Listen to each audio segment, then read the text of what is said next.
nós vamos falar agora é sobre as 4 pequenas verdades sobre o Natal. Irmãos, às vezes nós complicamos o que é simples. Eu não sei se conseguem melhorar aqui a minha visualização. Podem-me acender estas luzes atrás. Eu posso repetir todas as reuniões, não há problema. Acendam umas luzes aqui todas atrás, faz favor. Não me importa do estado em que o vídeo fique. Interessa-me conseguir olhar para vocês. É realmente... E tirar-me estas aqui, se faz favor. Portanto, nós muitas vezes complicamos o que é simples, mas há uma verdade incrível sobre o Natal, não é? E essa verdade que nós podemos, nesta noite, aprender são só 4 pequenas verdades. Eu digo pequenas porque elas são muito grandes, mas são muito simples de compreender. Vocês entendem? São demasiado simples. Se eu posso dizer-vos que já preguei muitas vezes estes sentimentos e estas verdades, sem dúvida nenhuma, porque nunca poderei pregar uma coisa tão verdadeira e tão importante. E a base do nosso estudo é João 3,16. Porque João 3,16 eu queria que pusessem e que lêssemos juntos, amém? Então nós iremos entender como neste versículo nós temos um Natal completo. Amém? Então, João 3,16, veja o que diz. Porque Deus, vamos ler juntos, sabemos de cor, eu sei. Porque Deus amou o mundo de tal maneira que deu o seu Filho unigênito para que todo aquele que nele crer não pereça, mas tenha a vida eterna. Portanto, é o que eu digo. Neste texto nós temos imensas verdades. É o texto que, segundo os teólogos, se considera o texto áureo, o texto principal, o texto base da Bíblia. A partir deste versículo, nós podemos pregar todo o conselho de Deus. A partir deste texto, nós podemos ensinar todas as verdades. Porquê? Porque este conteúdo, seja o conteúdo do texto curto que acabámos de ler, como o contexto do mesmo texto, ele é de uma riqueza incrível e de uma explicação que nos faz compreender muito sobre Deus e sobre nós. É curioso olharmos que as 4 verdades que estão aqui, a primeira que eu queria falar é sobre oferta. No Natal nós temos oferta. É engraçado que nós, no Natal, que se tornou o padrão de negócio do mundo, se nós observarmos nos países com a tendência cristã, é sem dúvida uma época de maior venda, de maior oferta, até de alguma sensibilidade humanitária. O Natal, ele mexe muito com a maioria das pessoas. Mas, na verdade, as pessoas, a maioria delas, nem compreendem o que é Natal. Não entendem o que significa Natal. Não tem a ver com a etimologia da palavra Natal, não tem a ver se Jesus nasceu ou não nasceu nesta época. De certeza que não nasceu nesta época, lá para março talvez, porque os pastores não pastoreiam ovelhas no inverno com geada, não é? De certeza que não foi nada assim nesta época. Mas a essência do Natal tem a ver com aquilo que da parte de Deus e da parte da Trindade, não é? Da parte do Pai, do Filho e do Espírito Santo, o grande plano de Deus para a humanidade. Isso é que gerou este grande Natal. Porque reparem, se por um lado Deus criou o ser humano, criou toda a criação, criou toda a obra que nós podemos ver, que para nós que não tem como explicar. Há pontos, como até a própria palavra de Deus diz, são difíceis de entender. Como quando nós observamos esta oferta de Deus, porque a Bíblia diz que Deus amou. Ou seja, da que parte do Pai, mais uma vez repito, a Trindade quase não se consegue explicar, não é? É uma coisa extremamente difícil no ponto de vista científico e no ponto de vista da lógica, porque se queremos aprender alguma coisa, a fé não tem lógica. A fé é algo sobrenatural. A fé é uma crença em algo. A fé é uma palavra que nos leva, como diz Hebreus, a fé é o princípio de nós acreditarmos. Mas ainda já chegamos a essa palavra. Mas a oferta, vamos falar da oferta. Quando diz Deus que deu, Deus deu. O que é que nos fala esta palavra deu? Significa que Deus tinha autoridade para dar. Porque era dele, era propriedade. Se nós quisermos separar a Trindade, que é quase impossível, como também desuni-la é completamente impossível, ou melhor, a Trindade de Deus, como já disse, é muito complicado de explicar, embora há lógica que conseguimos entender sobre a Trindade, mas se nós olharmos, significa que Deus deu. Não foi Jesus que deu, foi Deus que ofereceu. Se quisermos separar, vamos quase fazer aqui uma heresia hoje. Os Salmos e outros textos falam que a oferta de Deus à humanidade foi o próprio Filho Jesus. E a Bíblia diz que Deus amou-nos, a nós, não tem a ver só com a criação, muito menos com os animais, com tudo. Tem a ver com a obra-prima da criação de Deus, porque nós somos obra-prima dele. Nós somos, como diz o homem, é o rascunho e a mulher é o quê? Como diz lá o nosso irmão. Não, ele não diz obra-prima. Obra-prima apanhei-o há muitos anos com uma canção. Mas o Duarte, não é? Aquele pastor do Cláudio Duarte, diz que o homem é o rascunho e a mulher. Quem é que já ouviu ele a falar isso? É muito engraçado, ele diz a palavra perfeição, não é? Nós o rascunho e ela a perfeição, porque nós fomos feitos primeiro, não é? E é curioso que quando nós olhamos para o aspecto da lógica do dar, só se pode dar aquilo que é seu. Você concorda comigo? Não há outra forma. Olha o que diz Isaías: agradou a Deus moê-lo. Agradou a Deus enfermá-lo. Agradou a Deus, não é? Nós olhamos para textos da Bíblia e nós dizemos uau, mas por outros lados também encontramos textos que falam do próprio Jesus aceitar essa oferta, se prontificar para o plano da redenção do homem. Porque o homem não tinha como ser salvo.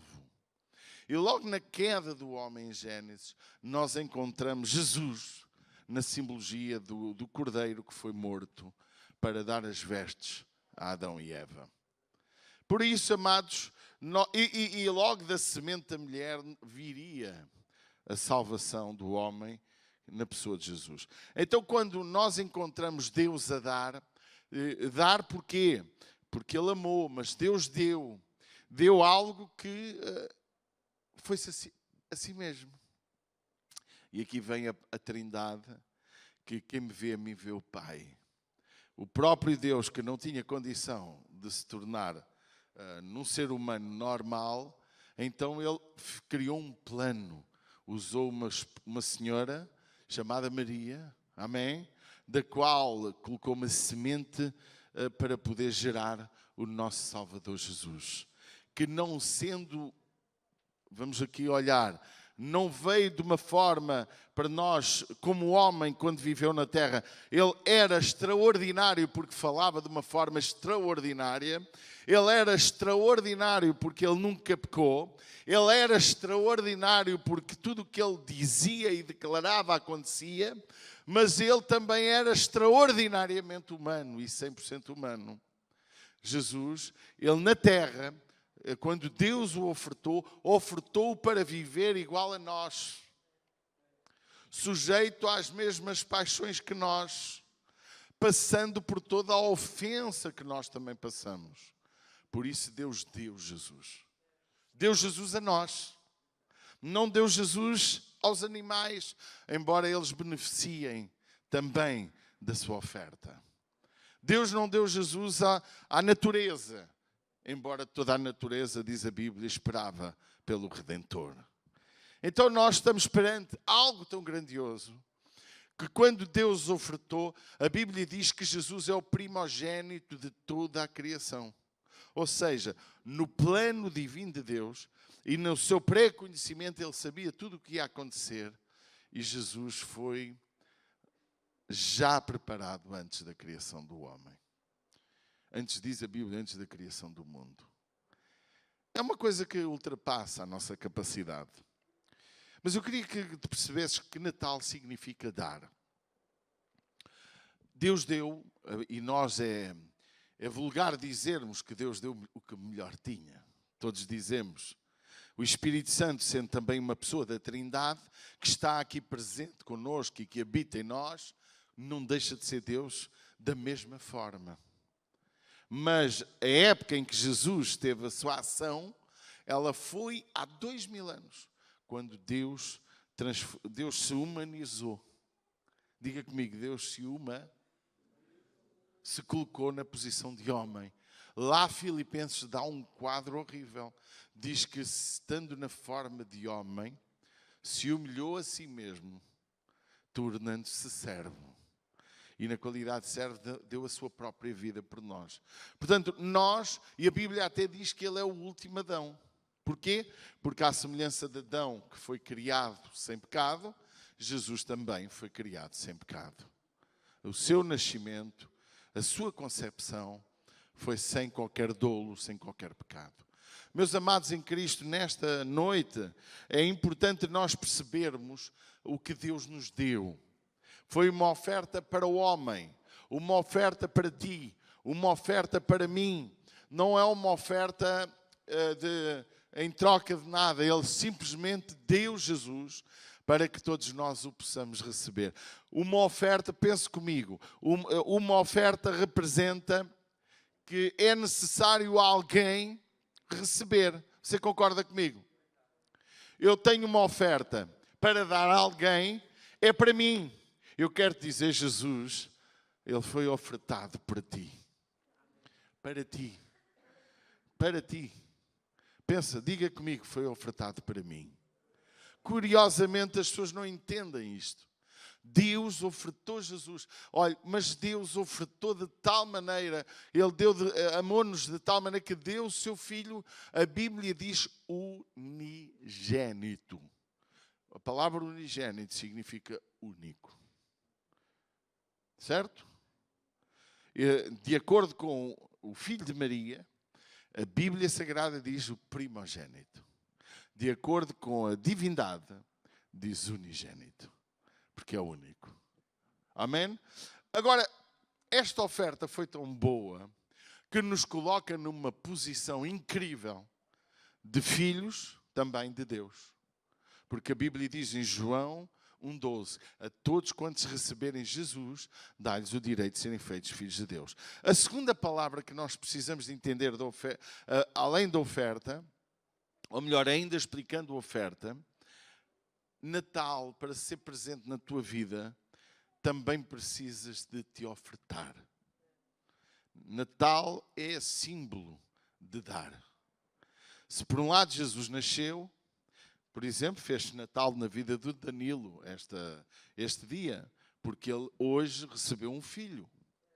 Não é? Isto é Natal. A palavra Natal nada mais tem do que significado de nascimento. É simples. É uma palavra criada um bocadinho pela fé cristã, uma modernice, já de muitos séculos, mas a verdade é que o nascimento de Jesus nada mais é que uma oferta. Percebem? Não tem a ver com mais nada a não ser com oferta. Esta oferta dada por Jesus, por Deus, à humanidade, a ti e a mim. E eu quero que tu entendas que Natal, embora a palavra nascimento exista, ela simboliza dar. E tu precisas de dar a alguém de ti para que se faça Natal em alguém. Porque repara, se por um lado Jesus nasceu para que por ele, e a Bíblia diz, e se lermos Mateus logo ali nos primeiros capítulos, Lucas também, se nós formos ver muitos textos da Bíblia Sagrada, que não é isso, não é o nosso propósito nesta noite, nós iríamos ver, não é, que nasceu o Salvador, que tira os pecados do homem. Porquê? Por causa de uma oferta. Porque o facto de Jesus nascer, existiu alguém que deu. E alguém que deu para que tu sejas usado conforme Deus quer, tu também tens que te dar. Para que haja Natal na vida de muita gente. Olha o que fez João Batista. A Bíblia fala de João Batista como aquele que preparou o caminho do Senhor. Ele preparou as coisas para que se fizesse Natal. Preparou as coisas para que Jesus nascesse.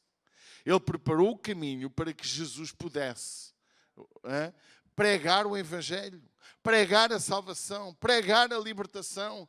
Foi João Batista o grande homem que, como que alguém podia preparar um caminho para alguém passar. E isto é o que todos nós deveríamos fazer para que o verdadeiro Natal possa acontecer. A segunda palavra, claro, é a palavra que todos já estamos à espera dela e já a comentámos, é o amor, já orámos sobre o amor. Porque dar sem amar é uma coisa estranha. Deixe-me explicar-lhe. Eu posso dar muitas prendas bonitas. Eu posso dar coisas valiosas aos meus amigos. Mas isso não significa que eu o amo. Posso dar até o meu tempo, a minha simpatia, a minha cordialidade com muita gente, mas não significa que eu amo. Agora, a motivação pela qual Deus deu Jesus não foi outra a não ser o amor. E o amor, como sempre dizemos, é a base de tudo o que deve mover a nossa vida. Até quando, castigamos um filho. Quando castigamos um filho é porque o amamos. Até quando fazemos alguma coisa que alguém não vai gostar, mas que tem a ver com amor, tem a ver com correção, tem a ver com tratamento. E, incrivelmente, irmãos, nós temos que entender o que significa o amor do ponto de vista de Deus. Porque Deus nos amou, não é? A Bíblia é tão... Existem tantos textos sobre o amor que eu falharia se começasse a falar deles. Não é? Porque iria esgotar, não os iria esgotar. Mas o amor de Deus foi a motivação pela qual Ele ofertou. E eu quero dizer, igreja só é aquela que ama e dá. O dar de uma igreja, por exemplo, irmão, imaginemos que nós íamos fazer uma obra social em que aparecêssemos nos mídia e essa obra encheria a igreja, essa obra faria de nós pessoas muito bem faladas, mas podíamos fazer tudo isso sem ter amor. Tudo não podia não passar de uma encenação, poderia não passar de uma atitude de interesses.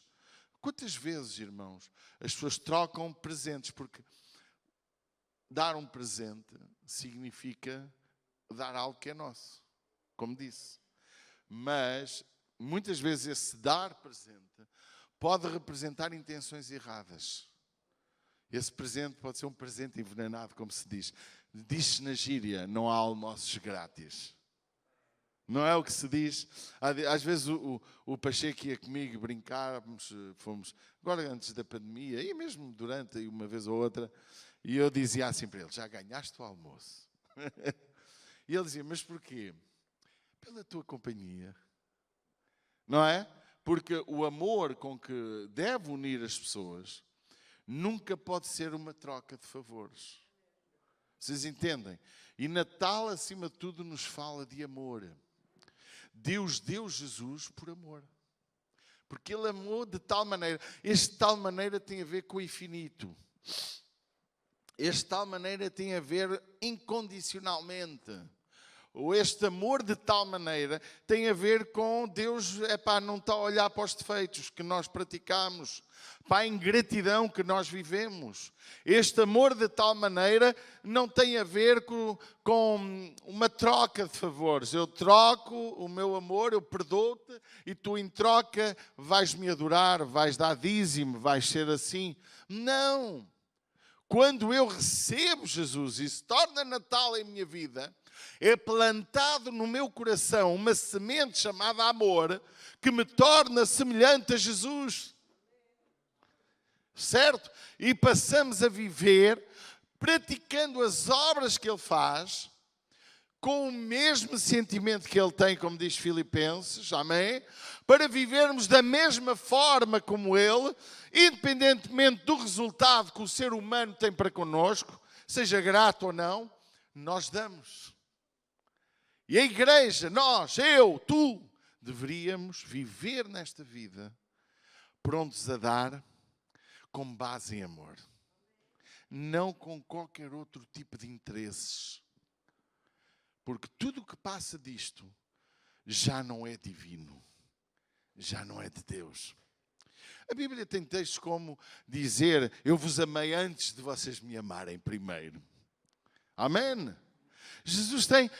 o amor de Deus é incondicional. O amor de Deus, diz a Bíblia, é acima de qualquer explicação. Ele nos ama. A Bíblia é tão clara que diz que o amor de Deus excede todo. A palavra todo significa toda a gente.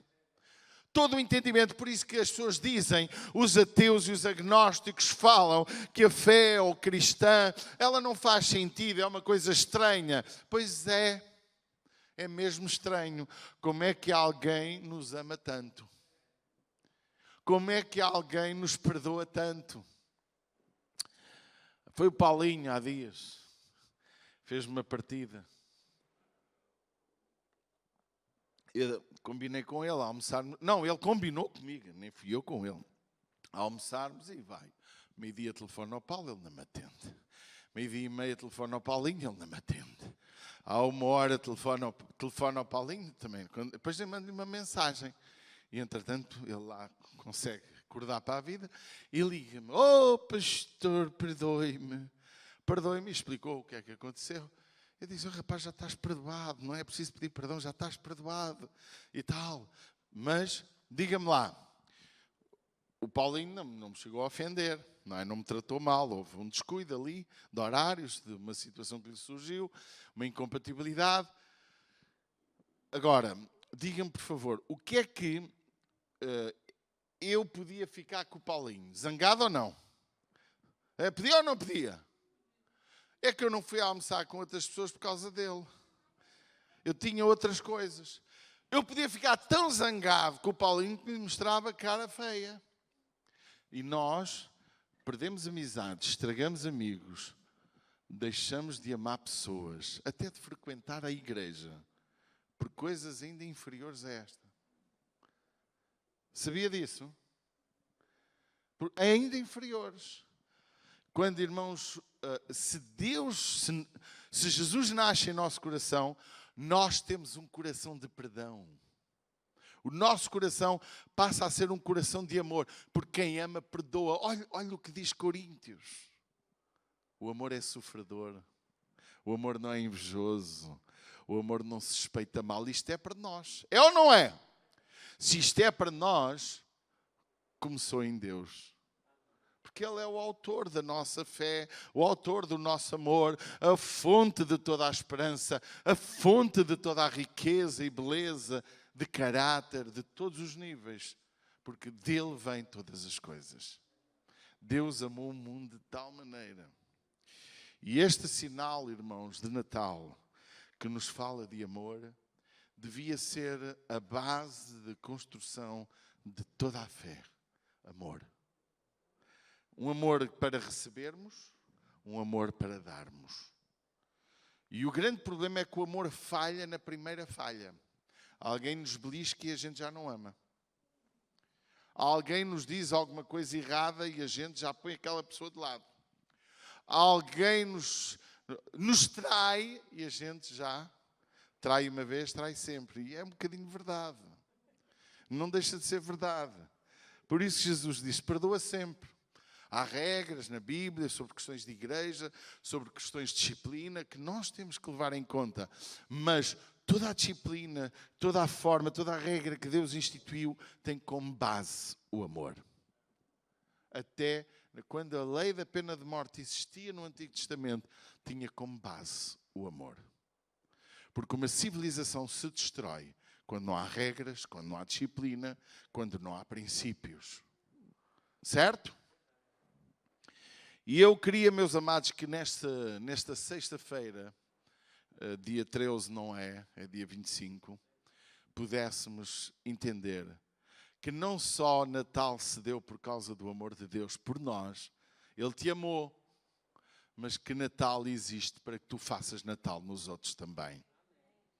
Porque quando Jesus disse, ide e anunciai o Evangelho a toda a criatura, só lá falta a palavra Natal.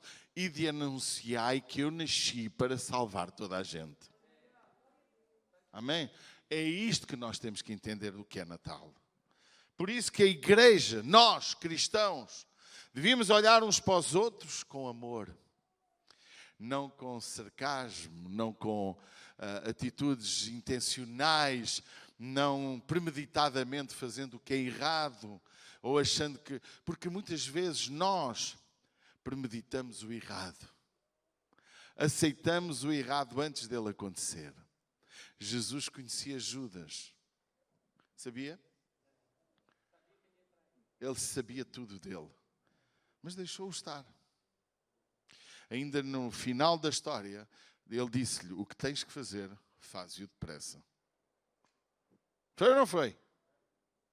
O que tens que fazer, faz-o depressa. Só que há pessoas ainda que mais capacitadas que Judas. Demoram muito tempo para fazer o que querem fazer. E Jesus às vezes diz, o que tens que fazer, faz-o depressa.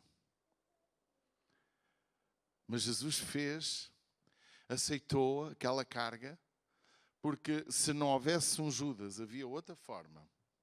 Mas uma coisa eu sei, que Jesus em tudo, a maneira dele lidar, seja com Judas, seja com Pedro, seja com qualquer outro, tudo se baseou no amor de Deus. Havia um amor dentro do seu coração. Jesus, quando estava na terra, ele não mostrou só o amor que Deus revelou em ofertá-lo, mas ele mostrou o amor dele em se oferecer. E notamos que houve, sem dúvida nenhuma, uma aceitação de Jesus. Uma aceitação na Trindade. Que palavras como estas que Jesus dizia. Porque ele vivia em total submissão ao Pai. Quando ele estava de frente de Lázaro, não do nosso Lázaro ali, mas do Lázaro há 2000 anos, ele orava, Pai, e ele dizia, eu sei que sempre me ouves. Quando Jesus estava na cruz, ele disse, Deus meu, por que me desamparaste? Quando ele estava no Getsemane, tudo com base em amor, ele dizia, Pai, se é possível, porque era duro o que ele ia sofrer. O sofrimento de Jesus não foi quando ele foi traiçoado, que lhe falaram mal, mas foi quando ele bebeu aquele cálice de todo o nosso pecado, de toda a nossa iniquidade. Foi quando ele carregou o nosso pecado. Porquê? Porque ele ali foi enfermado. Ele ali ficou doente. Ele recebeu as doenças dos corpos de toda a gente. Ele ali recebeu o pecado da humanidade. E se um homem, às vezes, custa carregar a nossa culpa, se nós sentirmos a nossa culpa, já dói. Imagine Jesus com a culpa de toda a humanidade. São coisas que não cabem na cabeça de ninguém. Mas foi o amor que moveu Jesus. Não foi outro interesse a não ser nos ajudar. A não ser nos dar uma segunda oportunidade, a não ser a dizer, filho, eu te amo. Não há razão, mesmo que ninguém te ame no mundo, eu te amo. E quando nós olhamos para a Bíblia Sagrada, para o plano de Deus, desde o Gênesis até o Apocalipse, nós encontramos o amor de Deus revelado em toda a história. Até naqueles lugares onde nós não conseguimos entender, está lá o amor de Deus. Portanto, meus amados, se a palavra oferta é importante, tu entenderes que Deus ofertou Jesus à tua vida e que tu também deves reciprocamente ofertar-te para a vida dos outros, porque Jesus disse, se eu vos fiz, fazei vós também. E temos exemplos da história da humanidade, como homens foram sacrificados, foram mortos. Ainda hoje há gente que é morta por pregar o Evangelho, por querer fazer Natal na vida de outros. Amados, que nós possamos entender. A terceira palavra é fé. Porquê a palavra fé? Eu queria que nós entendêssemos que a palavra fé tem a ver com sem acreditarmos neste amor, sem acreditarmos nesta oferta de Deus, sem acreditarmos neste amor que foi sacrificial, nós não podemos alcançar os benefícios de Deus. Podemos viver na terra muito beneficiados pela bênção geral de Deus. Mas a bênção especial de Deus, que é Ele habitar no teu coração, é preciso fé. É preciso receber o seu amor. É preciso receber a sua oferta. Deus, Ele tem muita alegria quando alguém crê nele. Todos nós falamos muito de Tomé. Tomé, ele é aquele discípulo que acredita no que vê. E até criticamos muito Tomé. Mas deixa-me dizer-lhe que a história de Tomé é a história da maioria de nós.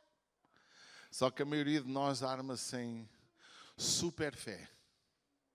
Já viu muita gente a falar que tem muita fé. Tem fé para tudo, fé para o Covid. Muitos começaram a dizer que não vai morrer, não vai acontecer. Houve montes de pastores, infelizmente, que morreram, outros que sobreviveram. Eu já tive Covid. E todos nós acabamos por espiritualizar muita coisa, não é? E hoje, mais que nunca, a espiritualização de coisas. Colocamos Deus em sítios que Ele não tem nada a ver. Mas eu quero dizer, irmãos, a palavra fé,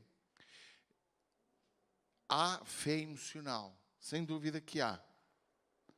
Há fé emocional que é aquela fé que é gerada com base no ambiente vivido na hora. Imagina que eu começo a curar pessoas em nome do nosso Senhor Jesus Cristo, a ressuscitar mortos, aquilo vai gerar fé em muita gente. É a fé emocional e a fé com base no que vemos. Certo? É aquela fé que tem como base aquilo que eu vejo. Agora, a fé emocional é uma fé que morre rapidamente. A fé com base naquilo que vemos quando não vemos também morre.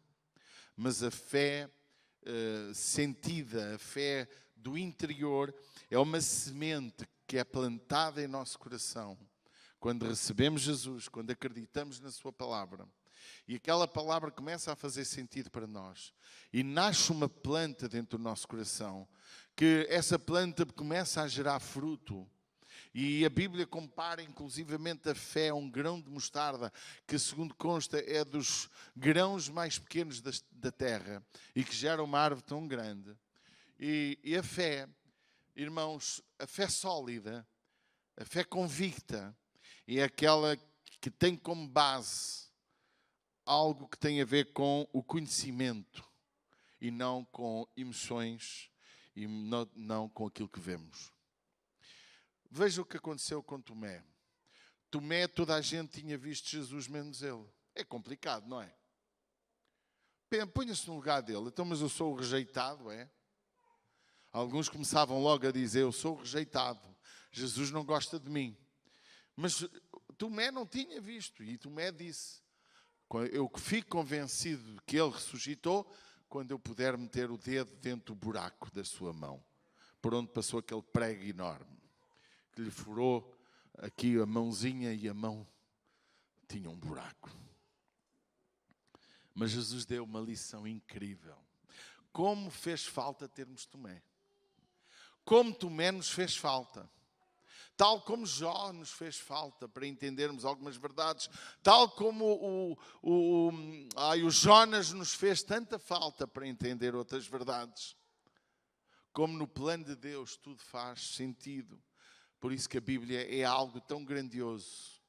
A palavra de Deus é tão perfeita e tão grandiosa que quando começamos a ler a palavra, a assimilar a palavra, a entender a palavra, cresce uma fé dentro do nosso coração.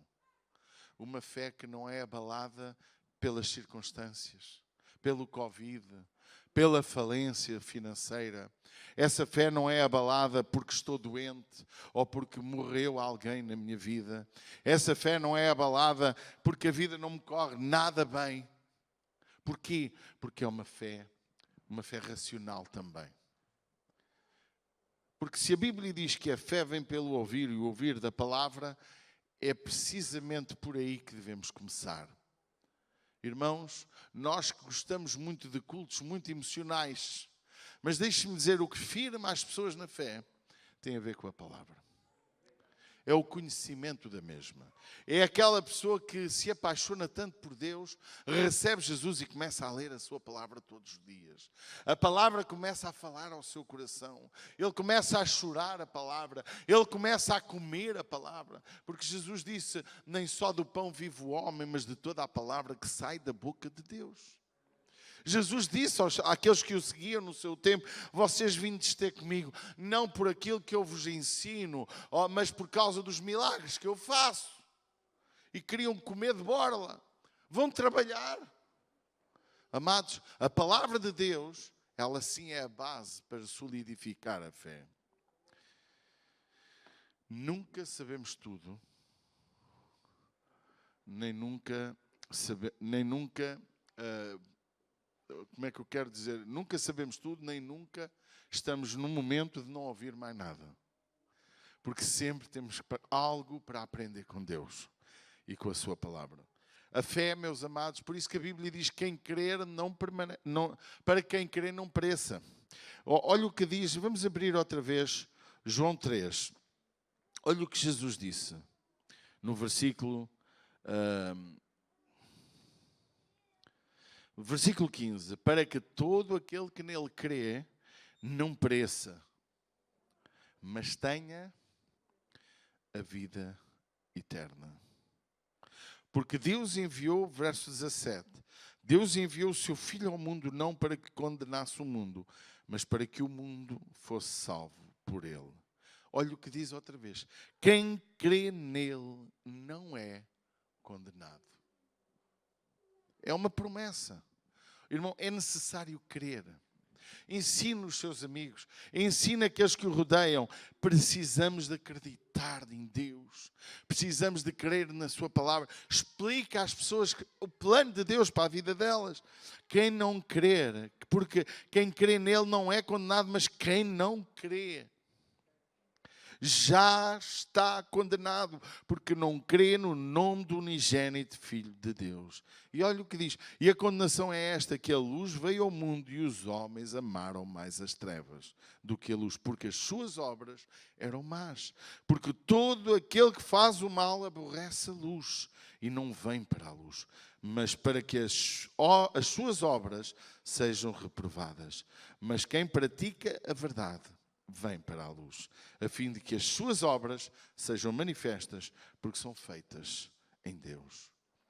Meu amado, é importante nós compreendermos a palavra crer. Crer é a base da nossa salvação. Porque a palavra crer tem a ver com fé. E sem fé, diz a Bíblia, é impossível agradar a Deus. Porque é necessário que aquele que se aproxima de Deus creia que Ele existe. Por isso, sem fé, não há como alcançar a salvação. E pergunta a alguém, e hoje os ateus, os agnósticos, eles gostam de usar esse tipo de frases. Eles dizem assim, eu gostava de ter fé. Quem ouvir alguns ateus, que hoje está na moda, filosofia, a grande filosofia moderna, que concentra todo o pensamento, desde Aristóteles, por aí fora, de Platão, vem por aí abaixo, os grandes pensadores do século XVIII franceses, o século XVII, o século XIX, vem todo um conjunto, depois vem a grande zona política, não é? Que gerou imenso ateísmo. E quando nós olhamos para todo este conceito gerado, eles aprenderam a dizer, para roubar a fé de mais alguns, eles aprenderam a dizer, eu gostava muito de ter fé. Era mais feliz. Vivia com mais esperança, mas eu não consigo. Sabe porquê que eles não conseguem? Porque eles nunca buscaram Deus com paixão, com um desejo sincero de o encontrar. Porque deixe-me dizer-lhe uma coisa. A Bíblia diz na sua palavra, a palavra de Deus diz que Deus procura na terra quem procura Deus. Deus procura. O salmista dizia que Deus busca os fiéis da terra, aqueles que têm um coração sincero. Por isso que a Bíblia diz, porque todo aquele que nele crê, ou melhor, não é este o versículo, porque todo aquele que faz o mal aborrece a luz e não vem para a luz para que as suas obras não sejam reprovadas, mas quem pratica a verdade vem para a luz. Ou seja, há pessoas que não conhecendo a palavra, são pessoas com uma índole incrível, com um caráter incrível, com uma atitude incrível. E Deus se vai manifestar a essas pessoas. Porque a Bíblia diz que ninguém tem desculpa diante de Deus. Mas sem crer, sem acreditar, sem receber Jesus em seu coração, é impossível alcançarmos a salvação.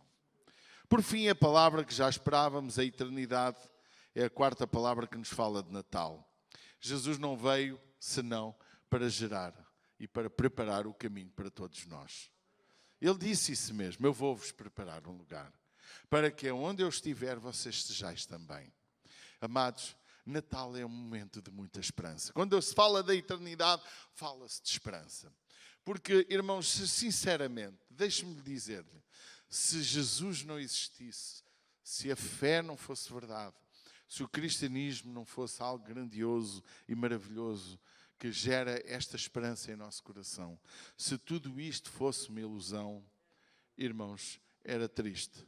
Porque quem espera em Deus só para esta vida, dizia Paulo, torna-se o mais miserável dos homens.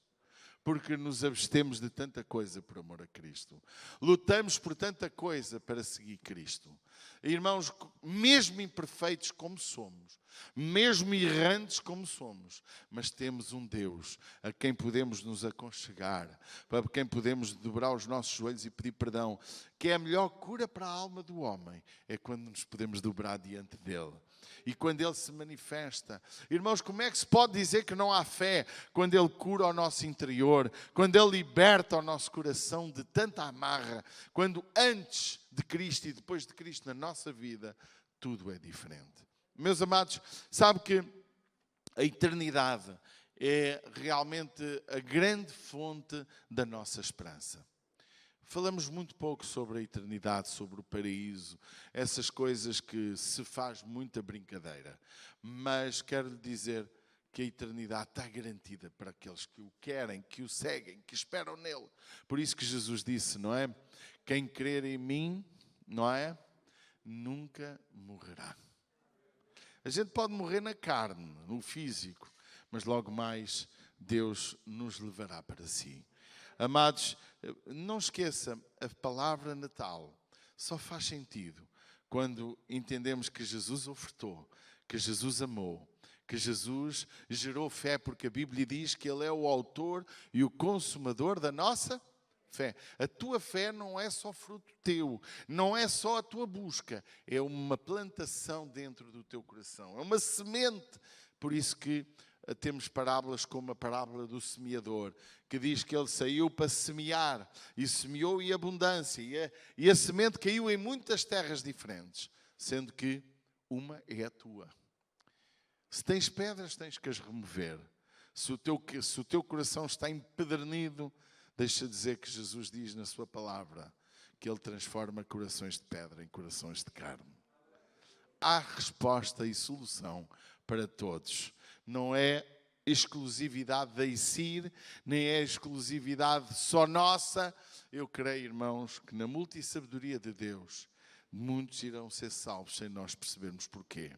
Eu creio, mas irmãos, temos a palavra, temos o conhecimento da verdade, temos esta palavra eternidade, porque Jesus disse que Deus nos amou de tal maneira que deu o seu Filho unigênito, para que todo aquele que nele crê não pereça, mas tenha a vida eterna. Não podemos excluir esta palavra. Deus tem uma eternidade contigo. Aquilo que tu às vezes lutas tanto para esta vida, aquilo que muitas vezes estragas amizades e relacionamentos por causa de um ganho, por causa de um interesse, vai-te roubar a eternidade. Vai-te roubar o mais precioso que deve haver em tua vida. Eu pedia que ficássemos de pé. Eu pedia que pudéssemos nesta noite, quem sabe, se tu queres entregar a tua vida a Jesus nesta noite, queres receber esta oferta de Deus para a tua vida, queres receber deste amor tão grande de Deus e queres que esta semente de fé comece a entrar no teu coração para te garantir uma vida eterna, então nesta noite entrega a tua vida a Jesus. No lugar onde estás, entrega. Vamos todos pôr a mão no nosso coração. Tu que estás online, põe a tua mão no teu coração também. Não importa se estás a ver em direto ou se estás a ver em indiferido, mas coloca a tua mão no teu coração. E vamos orar juntos nesta hora. Vamos dizer: Pai, nesta noite, eu te quero agradecer pela oferta de Jesus. Pai, eu te quero agradecer porque tu nos tens amado de um amor tão incondicional, de um amor tão sacrificial. Pai, eu te quero agradecer porque tu estás a gerar fé em meu coração e que esta fé possa se levantar na minha vida para poder pregar o teu evangelho, para poder trazer vidas à tua presença, para poder gerar Natal na vida de tanta gente. Pai, que nesta hora eu também te quero agradecer porque tens preparado um lugar, como diz na tua palavra, que foste preparar um lugar para onde tu estiveres, eu possa estar contigo. Por isso eu sou tão importante na vida de Deus, na vida de Jesus, na vida do Espírito Santo, de tal maneira importante que habitam em meu coração. Pai, nesta hora entrego-te a minha vida, peço-te perdão dos meus pecados e te peço que tomes conta total da minha vida, em nome de Jesus. Amém e amém. Vamos dar um aplauso a Jesus, amém.